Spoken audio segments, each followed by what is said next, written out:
that's a human resource, that that's a worker, that that man is working.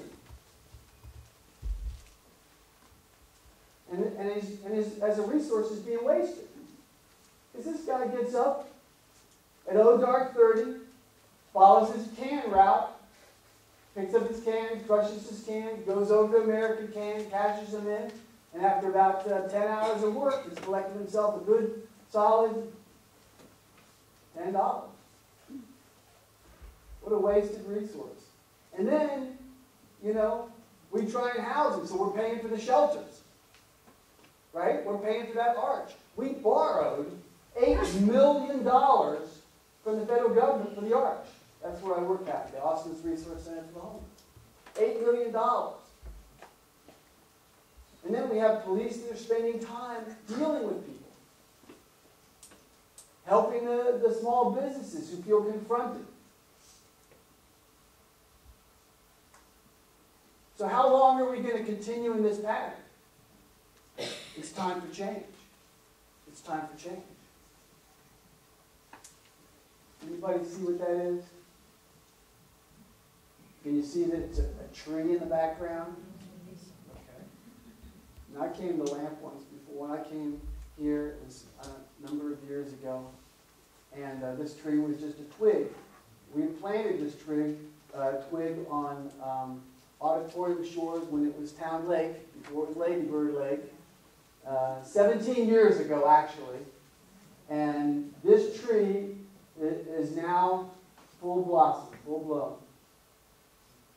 This is our tree, and we're here at the annual Homeless Memorial, where we meet every year within a week of Veterans Day. I'm a veteran, United States Marine, Vietnam. I was homeless. Not proud of it. Clawed my way out with the help of others. But a lot of veterans are still on the streets. A lot of them. They say anywhere from 24, that was my survey, 24% to 31%. A third of the homeless. Well, that's an abomination.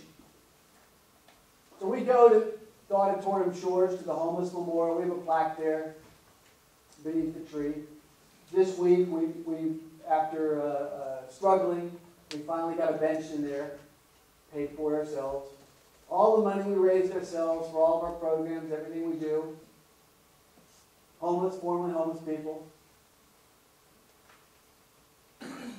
Each year since we planted this tree, well, actually the year before we planted it, because it started with the death of Diane Breach-Malloy, who was an MCI employee, got a cold settled in her chest, got pneumonia, used up all her sick leave. Oh, Diane, we like you. We don't want you to go anywhere, but we got to get the work done. They let her go. That was pre-Obama health care. She ended up at the Salvation Army, got turned out, her and her fiance, because they don't allow couples to be together. And she died in a flood. I found her body in Town Lake and created the memorial next year. Went and talked to people, started to talk about it. We started to talk among ourselves and realized that over the last several years, 24 of us had died out there in the streets, living and dying in the streets of Austin. And so we put in the plaque, planted the tree. Every year, the number of people that have died have increased. And last year, we read the names of 158 people. I don't know of any other single thing that's taken so many lives in the city of Austin. It's a human cost. It's what this is about. It's about our society. It's about our people. You know, when I was in Philadelphia, I was a self-created mortgage foreclosure preventionist. I was working with the steel, coal, auto workers up there. You know, after World War II, Japan and Germany were devastated, right? And we built those countries with our tax dollars under the Marshall Plan.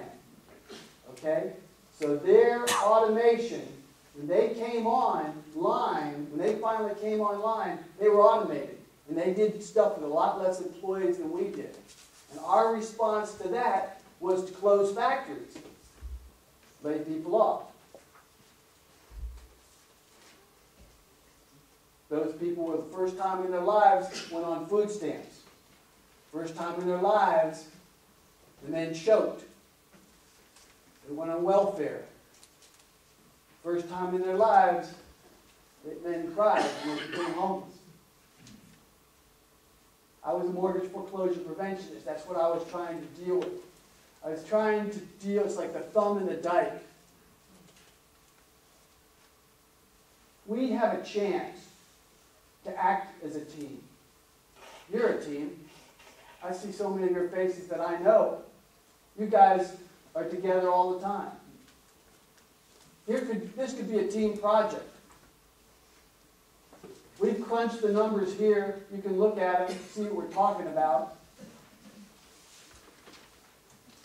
We're going to be available to talk about how this goes. We have other churches that right now have said, oh, I want to adopt someone and carry them through and have a relationship with that person.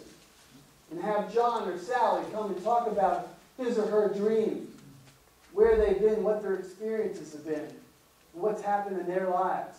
And give that to you. Just like a family, like what you would do with family. In exchange, we're going to help them with some dollars along the way. And when they hit that bump in the road, we're going to help them. There's only one paid person in this whole program. It's the program director. The program director is going to work with all of the case managers. Remember I talked about this continuum that I created way back when? This Project Fresh Start became the format for all of the continuums of care for the city of Austin. We all use the core stuff, moving people through a continuum, starting here, moving them across here, and moving them out here. All of them are bollock stuff in the transitional housing. If we can get John a certificate in phlebotomy, it only takes 2 courses. He can draw blood. He moves into a job that Ashton Cumberbatch helps him get into his seat. And then what's happened? He's left that spot open. So for the first time, we open up this bollock stuff thing and the flood and people, it's a trickle. And we're going to start with 20 people and see how this goes. And then we're going to do 100 people. And then we're going to go to Washington and we're going to say, look what we did. What we all did. Because that's the only way we're going to do this. We're going to get the money from Governor Perry to pay for the program director. That's what we're going to do. Everybody's got to chip in. Yeah, you laughed at me? I got $100,000 from then Governor George Bush. We were the only homeless program he ever funded. And that was the precursor to this. This is building. We're ready now to go all the way forward. We can do this together. Because what's the alternative? I mean, seriously.